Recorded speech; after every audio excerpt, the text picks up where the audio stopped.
Une nation sans enfants est une nation sans avenir. Cette vérité n'est pas une formule, c'est un rappel. Un rappel historique d'abord. La politique familiale fut longtemps une fierté française, de la loi Landry de 1932 aux grandes réformes du Conseil national de la Résistance. Notre pays avait compris qu'investir dans la natalité, c'était préparer sa force démographique, son modèle social et sa souveraineté. Un rappel républicain ensuite.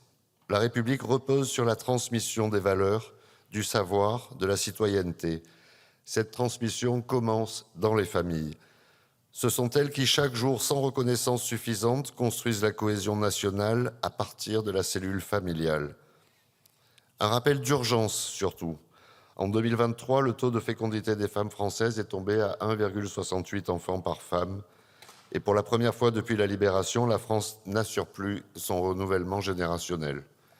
Pendant ce temps, l'Allemagne, la Pologne, la Hongrie, l'Italie agissent, investissent, reconstruisent leur politique familiale comme une politique stratégique.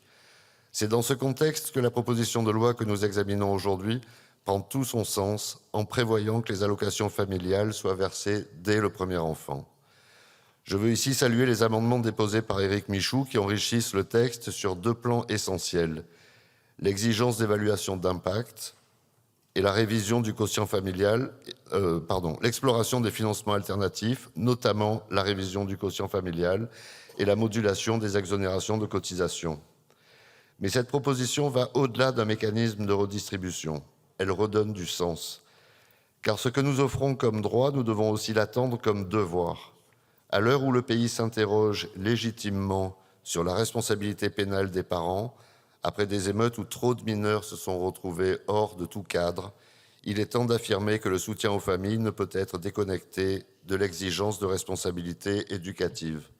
C'est un rappel moral et républicain. Le pacte social ne tient que si les droits sont liés au devoir, le devoir d'éduquer, d'accompagner, de transmettre.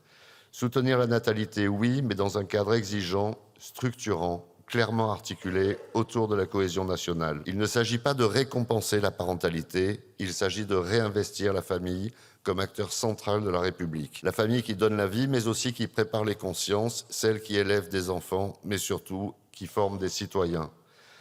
Mes chers collègues, ce texte est équilibré, lisible et ancré dans la réalité. Il assume une ambition nataliste sans verser dans la démagogie. Il réconcilie efficacité budgétaire, justice sociale et exigence républicaine. Soutenir cette loi, c'est honorer les familles, mais c'est surtout honorer la République. Avec le groupe UDR, nous voterons cette loi.